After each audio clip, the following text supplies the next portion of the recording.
আসসালামু আলাইকুম। প্রিয় সুরিত, বাংলার আধ্যাত্মিক ইতিহাসে এমন অনেক অলিয়ে কেরামের নাম আজও মানুষের হৃদয়ে গভীর শ্রদ্ধার সঙ্গে উচ্চারিত হয়।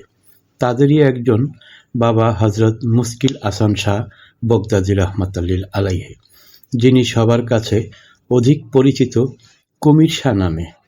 কিন্তু কে ছিলেন এই কুমির শাহ? কেন তার নামের সঙ্গে জড়িয়ে আছে কুমিরের কথা?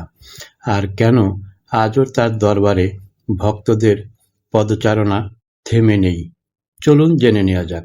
প্রচলিত বিশ্বাস অনুযায়ী বাবা হজরত মুশকিল আসান শাহ বগদাদী রহমাতুল্লাহ আলাইহি ছিলেন একজন আল্লাহভীরু সুফি সাধক ও আধ্যাত্মিক ব্যক্তিত্ব।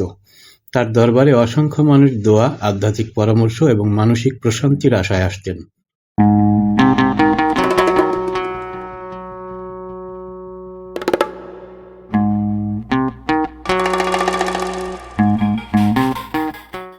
ভক্তদের বিশ্বাস ছিল, আল্লাহর রহমতে তার দোয়ার মাধ্যমে বহু মানুষের কঠিন সমস্যা সহজ হয়ে যেত।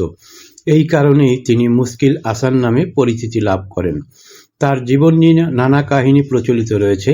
এর মধ্যে সবচেয়ে বিখ্যাত একটি জনশ্রুতি হল, তিনি সাদারি ও মাদারি নামের দুটি কুমিরের পিঠে চড়ে বুড়িগঙ্গা ও তুরাগ নদী অতিক্রম করে মিরপুরে এসে অবস্থান নেন। এই ঘটনাই তাকে কুমির শাহ নামে পরিচিত করে তোলে। তবে এই কাহিনী প্রচলিত লোকবিশ্বাস ও জনশ্রুতির অংশ। কথিত আছে, তিনি মিরপুরের বাবা শাহ আলী বগদাদী রহমাতুল্লাহ আলাইহির আগমনের প্রায় ১০০ বছর পূর্বে এই বাংলায় আগমন করেছিলেন। এই বিষয়ে বিভিন্ন মত ও লোককথা প্রচলিত রয়েছে। বর্তমানে তার পবিত্র মাজার শরীফ ঢাকার মিরপুরে বাংলাদেশ জাতীয় চিড়িয়াখানার অদূরে অবস্থিত।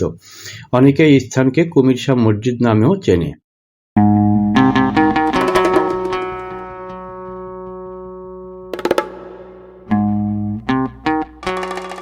প্রতি বছর এখানে অসংখ্য ভক্ত, দর্শনার্থী ও অনুসন্ধিৎসু মানুষ আসেন জিয়ারত করতে এবং স্থানটির ইতিহাস ও প্রচলিত কাহিনী জানতে। ওরসের সময় দরবার প্রাঙ্গণ হয়ে ওঠে এক আধ্যাত্মিক মিলন মেলা।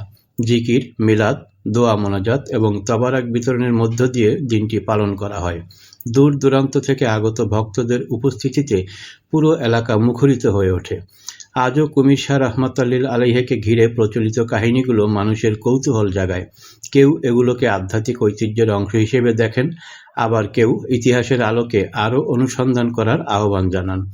আমাদের জন্য সবচেয়ে গুরুত্বপূর্ণ শিক্ষা হলো, নেককার মানুষের জীবন থেকে ইবাদত, তাকওয়া, মানব সেবা, বিনয় ও উত্তম চরিত্রের শিক্ষা গ্রহণ করা।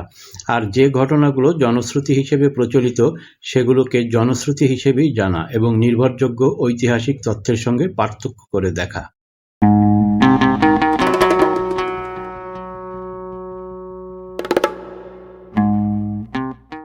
আপনি যদি কখনো মিরপুরে এই ঐতিহাসিক দরবারে যাওয়ার সুযোগ পান, তাহলে স্থানটির পরিবেশ, ইতিহাস এবং স্থানীয় মানুষের মুখে প্রচলিত কাহিনীগুলো জানার চেষ্টা করুন। হয়তো এই সফর আপনাকে বাংলার সুফি ঐতিহ্য সম্পর্কে নতুন করে ভাবতে উদ্বুদ্ধ করবে। ভিডিওটি ভালো লাগলে লাইক দিন, আপনার মতামত কমেন্টে লিখুন এবং বাংলার ইতিহাস, সুফি ঐতিহ্য, মাজার, দরবার ও আধ্যাত্মিক বিষয়ভিত্তিক আরও ভিডিও দেখতে ইউটিউআই দরগা চ্যানেলটি সাবস্ক্রাইব করুন। আল্লাহ হাফেজ।